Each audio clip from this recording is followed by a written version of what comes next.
Video ini saya buat untuk memaparkan hasil dari mata kuliah metode penelitian dan penulisan hukum yang diampu oleh Ibu AVAG Christina Situmorang SHMH.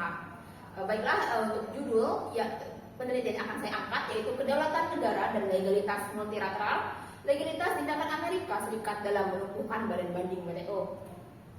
Untuk latar belakang, pada akhir Perang Dunia Kedua, perdagangan internasional berada dalam keadaan yang tidak tertentu, di mana terjadi banyak konflik sehingga perlu adanya proses penyelesaian sengketa. Mekanisme penyelesaian sengketa WTO diatur dalam Understanding on Rules and Procedures Governing the Settlement of Disputes atau yang biasa disebut dengan DSU. Salah satunya yaitu dengan menggunakan badan banding atau appellate body. Namun, pada tahun 2016, badan banding ini menghadapi masalah karena tindakan Amerika yang menghalangi penunjukan anggota badan banding serta menolak usulan seleksi untuk mengisi kekosongan pada badan banding WTO.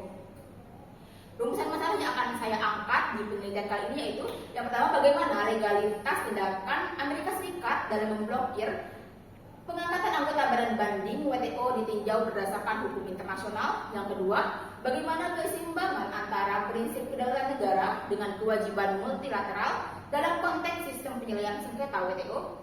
Lalu yang ketiga, apa implikasi dari lumpuhnya badan banding WTO terhadap keberlangsungan sistem perdagangan global. Tujuan penelitian yaitu yang pertama, menganalisis legalitas tindakan Amerika Serikat dalam menghentikan pengangkatan anggota badan banding WTO menurut hukum internasional. Yang kedua, mengkaji relasi antara kedaulatan negara dan kepatuhan terhadap mekanisme multilateral dalam sistem perdagangan global. Dan yang ketiga, menilai dampak krisis appellate body terhadap efektivitas WTO dan penyelesaian sengketa dagang internasional.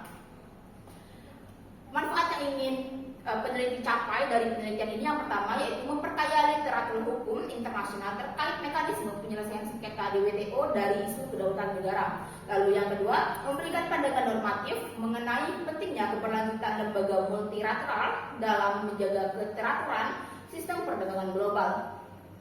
Kerangka teori yang akan penulis gunakan dalam penelitian ini ada tiga. Yang pertama itu teori kedaulatan negara, yang kedua teori institusionalisme liberal, dan yang ketiga teori hukum kebiasaan internasional.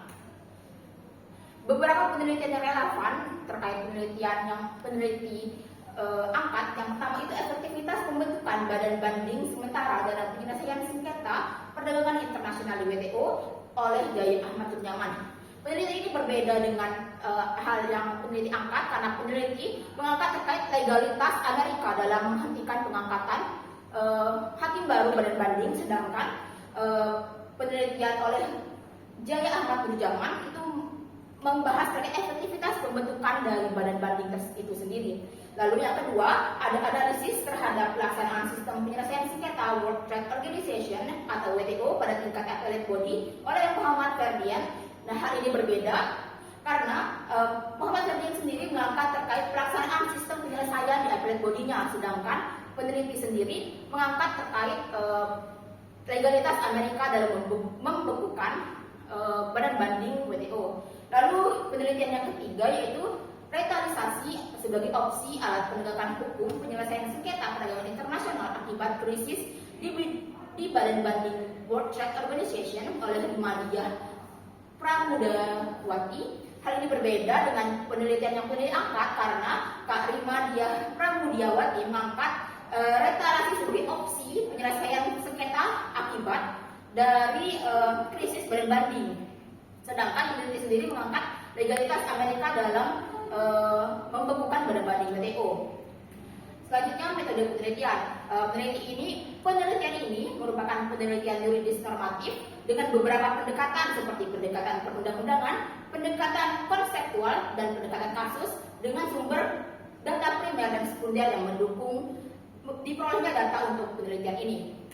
Baik, sekian pemaparan yang bisa peneliti paparkan. Apabila ada kesalahan, saya mohon maaf. Sekian, terima kasih.